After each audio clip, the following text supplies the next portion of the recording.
outfit of the day. Yes, this is what I'm wearing tonight. I'm on my way somewhere and I'm wearing this outfit tonight. I made this skirt. It's made by myself. I have on some jean shoes to go with my jean jacket, my jean vest, and I have on a pink shirt, gold jewelry, pink earrings, things I already had. Nothing's new. This is things I already had. So yeah, just wanted to show you my outfit.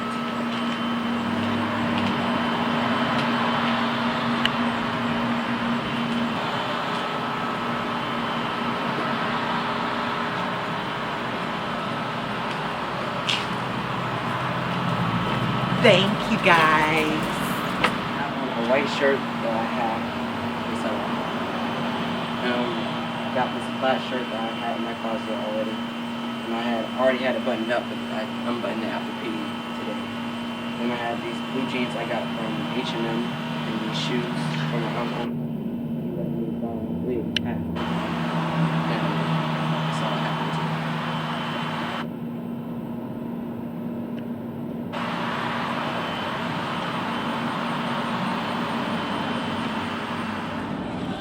What's up, divas and dudes? Just coming to you to say hello.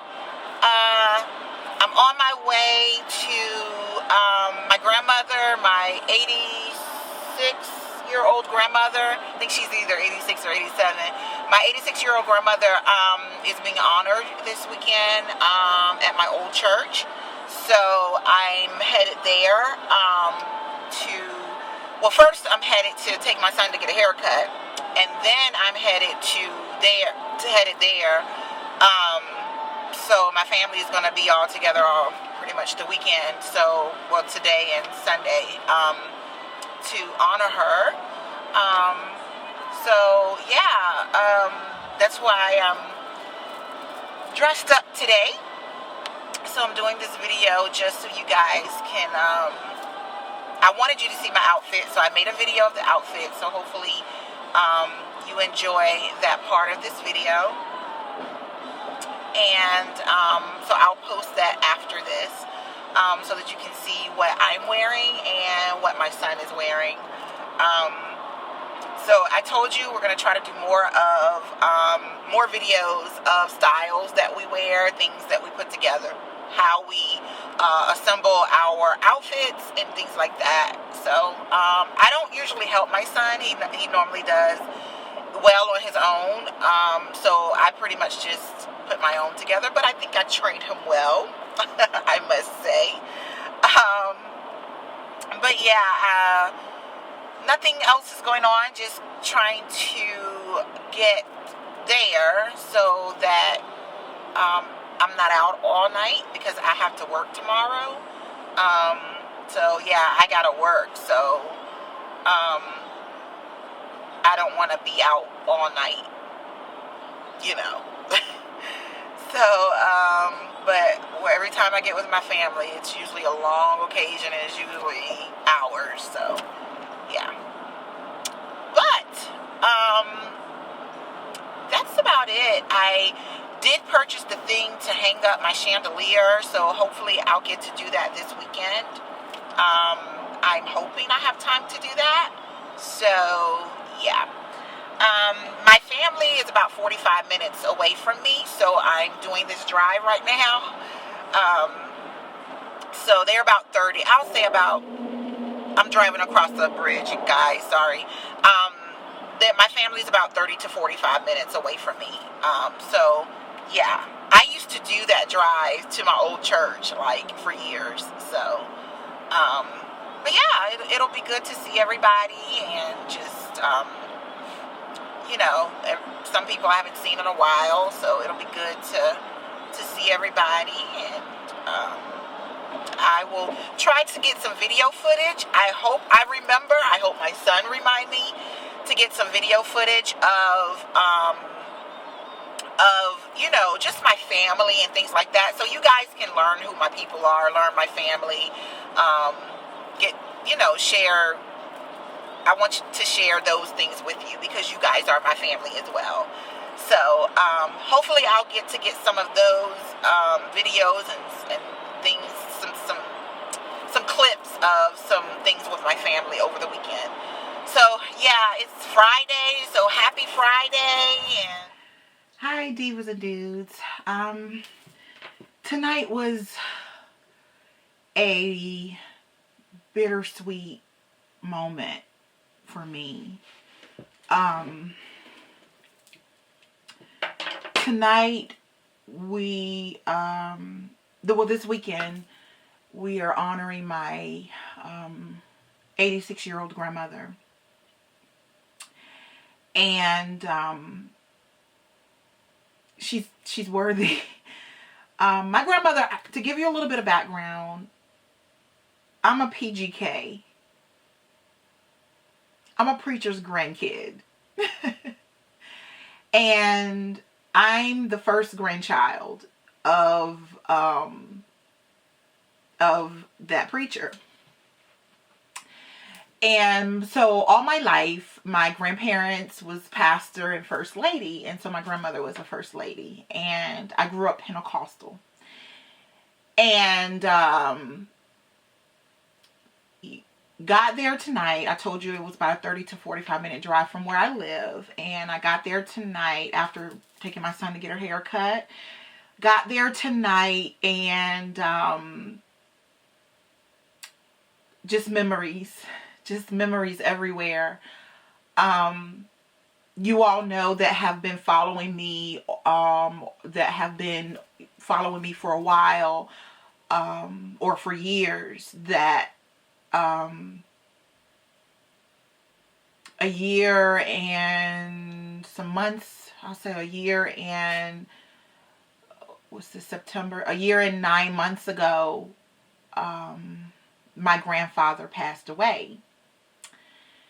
And I felt like I had lost my best friend when everything happened. It took me a long while to get over it. I loved him dearly. And I love my grandmother dearly. I was so close to my grandparents that people thought I was their daughter because I was the first grandchild. And so people thought that I was their child. And I was the only grandchild for like 7 or 8 years. And people thought I was the only child people thought I was their child. Because I was always with them. I was always going places with them. I was always with them on the weekends. So a lot of people thought that I was their child. So I had a close relationship with both my grandfather and my grandmother. I have a lot of ways like my grandmother. When it comes to fashion, that's who I get my fashion from, is my grandma.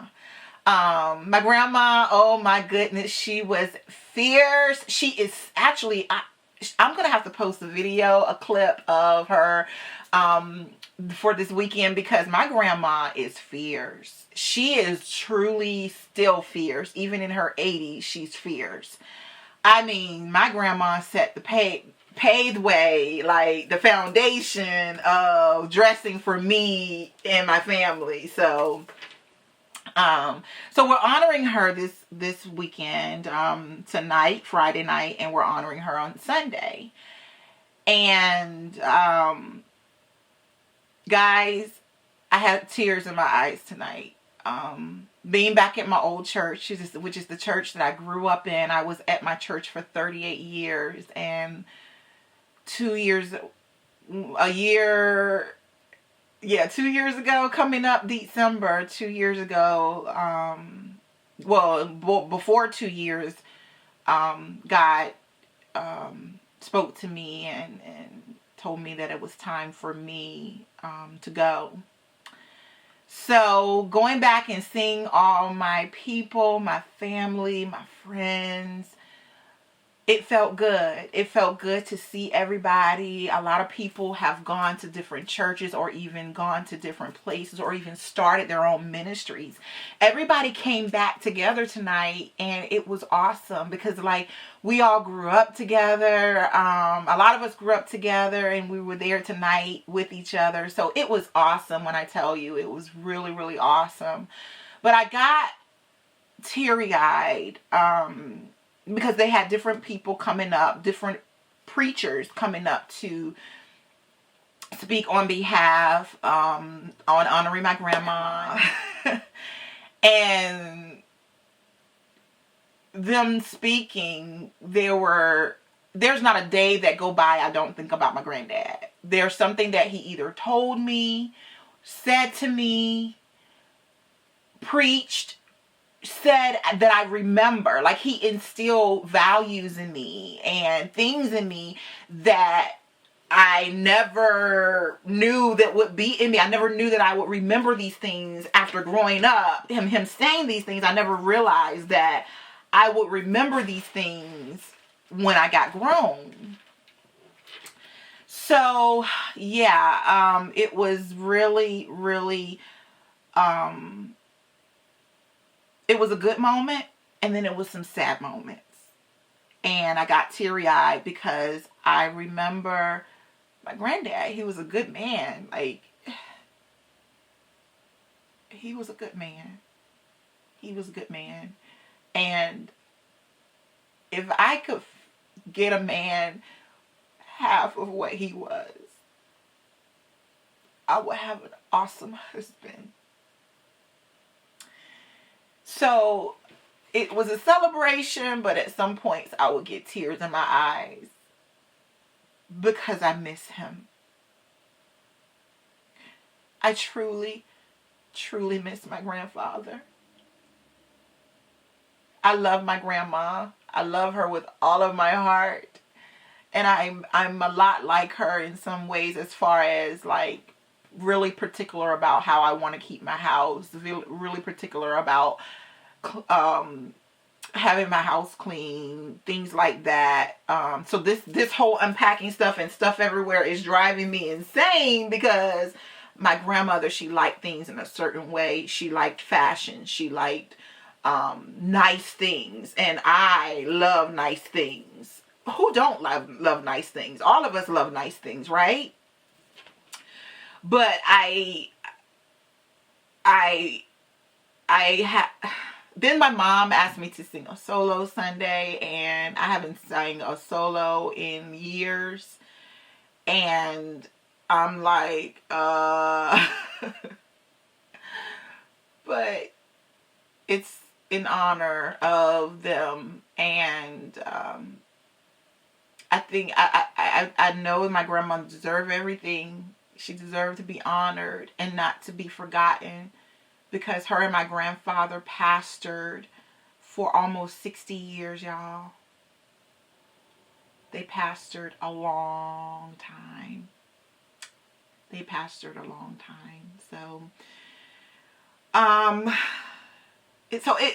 felt good to see everybody. Everybody came back home. Everybody came back, and it was really, really good to just see everybody. Yeah. So, friends, people I grew up with, good to see everybody, and everybody just loving on each other. You know, when I always tell you guys to show love at the end of my videos, I get that from my granddad. My grandfather was a man that showed love to everyone. It didn't matter if you drank. It didn't matter if you smoked. It didn't matter if you left the fold. It didn't matter if you backslid. Y'all know what backslid mean? Do anybody out there know what backslid mean? If you know what backslide mean, then you know about Pentecostal. You hear me? Because that's what Pentecostals call it, backsliding. That means when you left the fold of God, when you went out and did your own thing. So when people backslid, when people just did wrong, my granddaddy did not judge. He loved you anyway. And it took me years to get there and realize that we're not to judge each other. My sin can't be smaller than your sin, and your sin greater than mine. Boo-boo. All sin is sin. So, in the last, I want to say, few years, I've learned not to judge, but to love. And so when I say love everyone, that's really what I mean. I'm meaning don't judge people. God is the only one that's supposed to do the judging. Don't judge people, but love them. Because you can love them until they're straight. You can love them until they are right. You can love them until they come around. And that's what my granddad did, is he loved people. He knew that we were in our sin. He knew that we were fornicating and out here lusting and doing everything. He knew it. But he still loved us. And that's the kind of love that God showed to us. No matter what we have done, God is forgiving. He still loves you in spite of. And so I'm trying to learn to have the love of God. Like my granddad did, he had the love of God. I'm trying to have the love of God. And I'm trying to show everybody love. Because everybody needs to be loved. You may be the hardcore out there, dudes out there, y'all want to be hardcore, and I don't need to be loved. Even some women out there, too independent, too out doing your own thing, strong-willed. But at the end of the day, you still need to be loved too. So that's why I say, show love to everybody. I say it for a reason. Show love to everybody. I was overwhelmed by tonight. I sat in the back because for me, it's not about sitting in the front. It's just about just being in the house of God. And that's why I like my new church, because I don't have to sit in the front if I don't want to sit in the front. I can sit in the back. I can sit in the middle. I can sit on the side. If I want to sit in the front, I can sit in the front. But nobody makes me. And I enjoy the fact that wherever I sit, guess what, sweetie? I feel the Lord no matter where I sit. I feel his presence over me no matter where I sit. So it's not even about that. We got to get out of that mentality. It's not even about that. It just matters that you're in the house of God. Okay? All that matters is that you pressed your way to get there. You pressed your way to get into the house of the Lord. So I'm so excited about where God has taken my life, where God has transitioned me, where God mentally and spiritually, where he's showing me how to love people. For many years, I didn't understand. Granddaddy, why you being nice and loving them people and they doing you wrong? Because he had God inside of him. And the God inside of him showed love. We need to show love to one another. New subscribers, old subscribers, we need to show love. If you're not a subscriber, don't feel free to hit the button below and subscribe. Hit the thumbs up if you like it. But I'm going to end this video with that. And that's what I'm going to say again and again and again and again at the end of my videos. Show love. All right, divas and dudes. New subscribers, welcome aboard. If you're not a subscriber, welcome. Come on. Take this journey with me. hit the subscribe button and take this journey with me. I promise you, you won't get bored because I never know what's going to happen in my life. All right, guys. Have a good night. Bye.